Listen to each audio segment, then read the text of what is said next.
Alright, here we're going to look at another dogfight finish. This is just a simple step over to like leg in.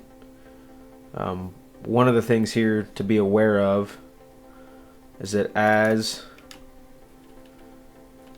you decide to step over, first off, this is for when the opponent is really committed to kind of turning their body like hips toward you, head away. And it's a strong post to get weight back in, which leaves this space kind of open to step your leg into.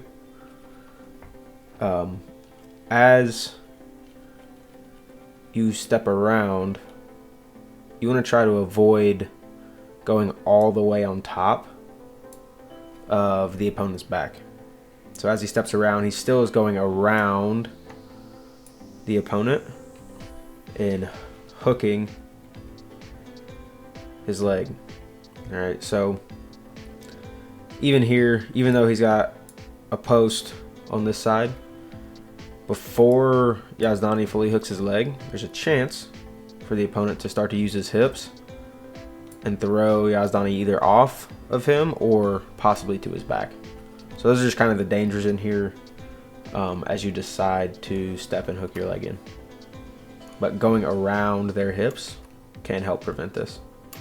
And then, once his leg's in, continues to try and push head away, making this whizzer overhook fairly weak. And we'll see once his weight's shifted, just like in the other videos, the whizzer is pretty useless. So he takes his arm out. And 2. Here's an example where Imami throws his leg in. Gets in that dogfight position. Here he shelves. Tries to shift weight. Leg in.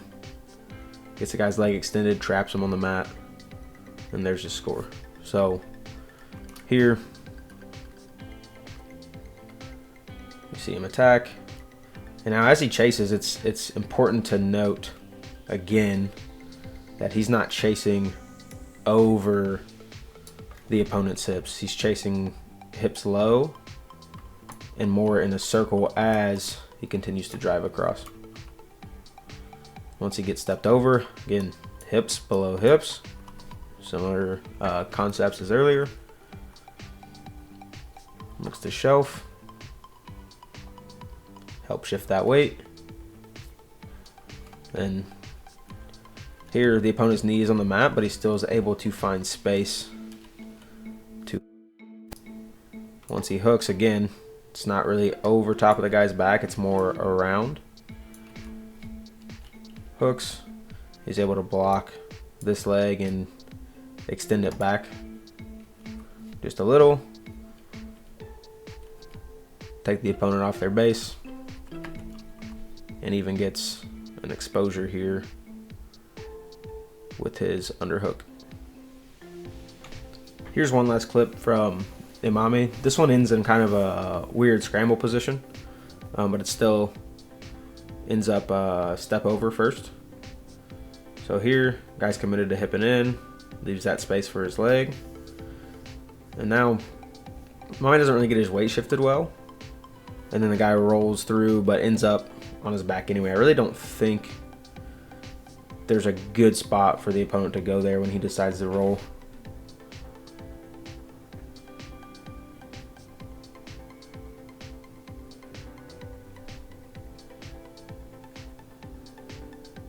So again, opponent's really committed to hipping in hard, leaving space. Now, we see obviously some flexibility, but around the guy's hips instead of necessarily over. Once his leg's in, he can start to get hips over.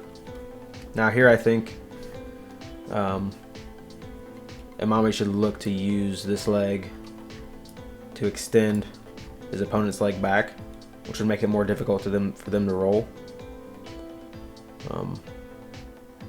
But here we see opponent roll anyway. You probably could, if you were fast enough, limp arm as they try to roll. But even so, I think even if Imami leaves his leg in here, then this guy's in a bad spot anyway. But what we see is him drop his leg out, or even the opponent kick his leg straight and free to try and end up on top. But Imami's feet get to the mat first, and he's able to push back across, trapping the opponent on his hip.